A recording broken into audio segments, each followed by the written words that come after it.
Asante. Mungu amebariki.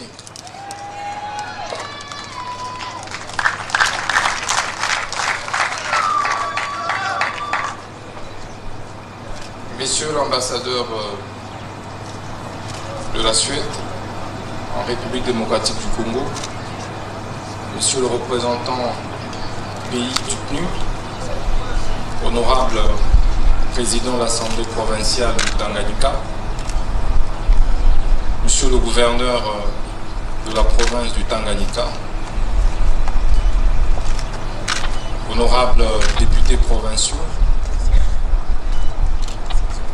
Messieurs les ministres provinciaux, Monsieur le représentant du Conseil supérieur de la magistrature, Monsieur le premier président de la Cour d'appel ici représenté, Monsieur le procureur général près la Cour d'appel de Kalemi, dans la province de Tanganyika, Mesdames et Messieurs, distingués invités en vos titres et qualités respectives. C'est un honneur pour moi de me tenir par devers vous ce jour pour inaugurer ces bâtiments prestigieux du Palais de Justice de la province de Tanganyika. Ce palais qui est financé par le Royaume de Suède, mais dont les travaux ont été suivis plutôt par le PNUD, mais réalisés par un entrepreneur congolais. C'est impressionnant de voir la qualité du bâtiment, mais également le coût que cela a représenté pour sa construction. Je tenais, au nom de son Excellence Monsieur le Président de la République, chef de l'État et magistrat suprême, au nom de son Excellence Madame la Première Ministre, chef du gouvernement, vous témoigner de la profonde gratitude du gouvernement congolais.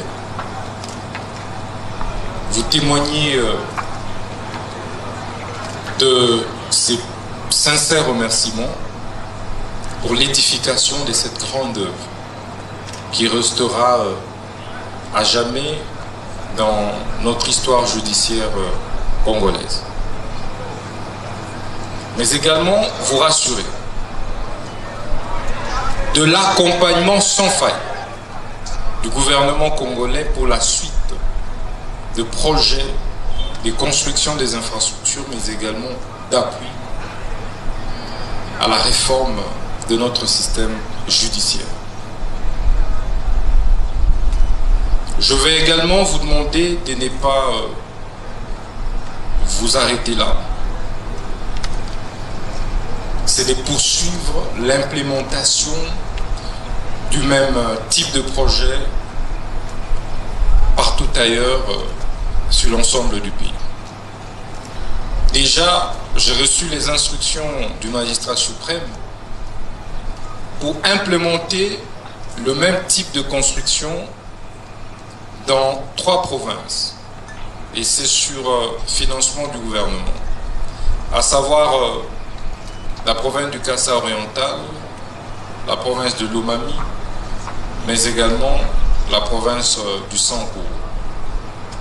Je voudrais ici également solliciter votre accompagnement technique pour doter les autres provinces qui restent encore des infrastructures judiciaires de ce type. C'est ici également les lieux d'inviter les magistrats du haut de la province de Tanganyika à bien tenir cet ouvrage, à bien l'entretenir, pour éviter les fissures, pour éviter qu'il soit délabré dans les jours, dans les semaines, dans les mois qui suivent. le gouvernement, par l'entremise du PNUD et la coopération avec la Suède, vous a construit cet édifice. Il vous revient maintenant de pouvoir l'entretenir. Il ne faudrait donc pas attendre que le ministre de la Justice revienne ici, que le gouverneur de province revienne pour entretenir cette grandiose œuvre. Mais que ces palais puissent aider également à améliorer la qualité de notre justice. Pour que le peuple du Tanganyika, le peuple congolais puisse se retrouver dans la distribution de la justice ici à Kalemi et ici dans la province du Tanganyika. Il ne faudrait donc pas que le peuple évite de fréquenter ce palais.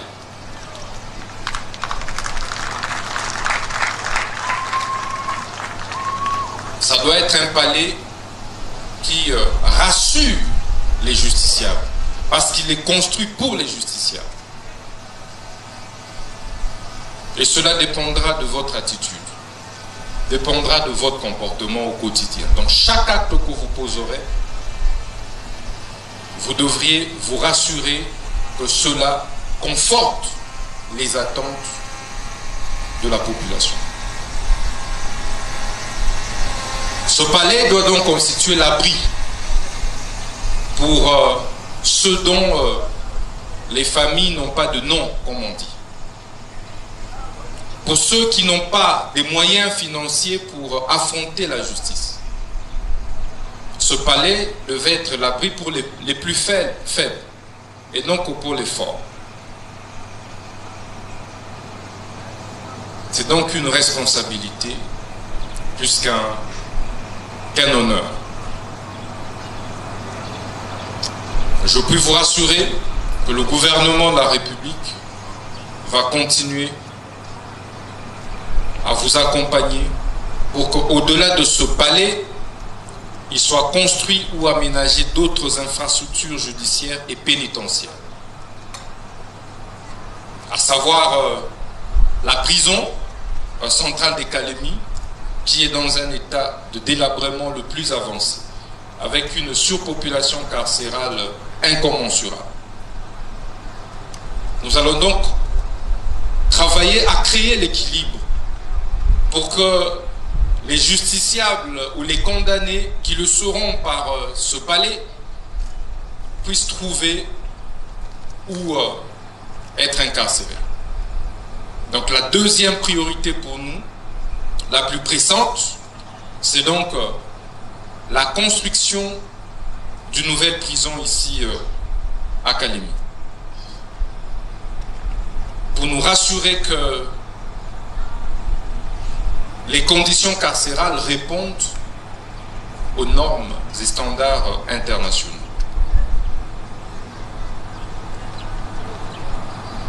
Distingués invités, je tiens sincèrement à vous remercier pour cette grandiose œuvre. Je tiens sincèrement à vous rassurer en même temps de la disponibilité du gouvernement à pouvoir continuer à accompagner le PNUD ainsi que le Royaume de Suède. Je vous remercie pour l'attention que vous avez accordée à notre petit mot. Nous allons nous revoir bientôt pour la visite de la prison et d'autres sites qui nécessitent impérativement une autre coopération avec le Royaume de Suède ainsi que l'accompagnement du PNUD. Je vous remercie, que Dieu vous bénisse. Merci beaucoup. Excellence, Monsieur le ministre d'État, nous allons vous prier de garder presque la même position le temps que les chefs de corps sera coiffé par son Excellence, Monsieur le gouverneur de province, vous rejoignent pour la coupure du ruban symbolique.